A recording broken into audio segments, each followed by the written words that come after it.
at the very least. And so that would be your inspiration for this. And I just wanted to talk about one other thing. And Mel, you can chime in on this as well, because, you know, when we were talking at the beginning about this being a non-for-profit and what was it really going to have to do with business, well, you hit on two of the main themes and high points of what all of our podcasts have ended up being about when we talk to entrepreneurs.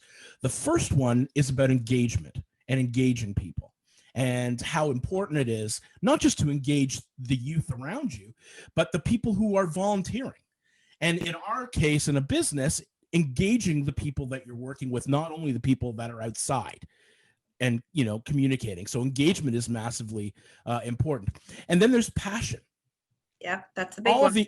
All the entrepreneurs that we have talked to, every single one of them said the only way that you are going to be successful in the whatever product that you've chosen to sell is if you are absolutely passionate about that product. And you are obviously very passionate about this product. So product, you know, used as a euphemism, but it positions itself very, very, very parallel to running a business. And it's the same kind of thinking. I think what you do is a little more altruistic, but you know, it is what it is. So let's talk about, obviously you became passionate about, you know, trying to kind of end this issue that you've been dealing with, and you joined an organization that had already been established. Tell me about that. Yeah. So I want to first preface the fact that I personally have never been like impacted by period poverty. But it was during the time when I was, you know, finishing high school, and I was the beginning of the pandemic, and learned more about the issues and realized how much it was going to be exacerbated by COVID and all of that. That was kind of really my call to action. Sure. And so, yes, exactly. We started out as a chapter of the period movement last March. This was an international menstrual organization, super, super huge, biggest one out there, I would say. They had a bunch of different chapters, and we started out just in Durham region alone. And it was like just me and my mom driving around Whitby and Ajax and Pickering, picking up period products from people's doors and dropping them off to shelters. So definitely very grassroots beginning to Bleed the North, for sure. And you obviously spent some time there. You learned about how they addressed it.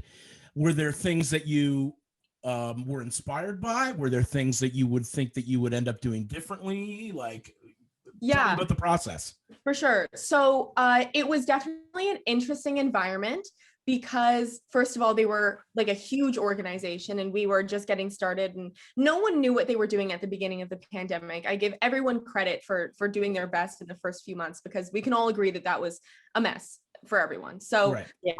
There was that. And then there was also the component of the fact that the period movement was based in the States.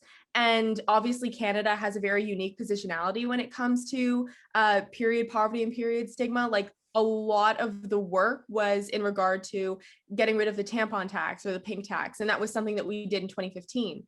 So that kind of left us with not much room to grow. And we also felt very, I guess, like we didn't have enough resources to get us off. And we ended up just doing more of the work on our own in terms of like, okay, how do we figure out donations and bank accounts and all of this sort of stuff that, you know, sorry, what were you going to say? No. I'm interested. Did you feel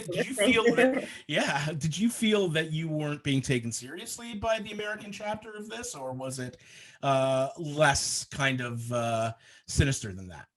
No, there was definitely aspects of that there. I think that I understand when you're at that point at like an international organization. They had like hundreds of chapters, and the system, to be honest, from the chapter perspective, did not really work, because there was no follow-up in terms of like, so many chapters kind of just disappeared, and there was no follow-up at all. And so the quality control wasn't really there.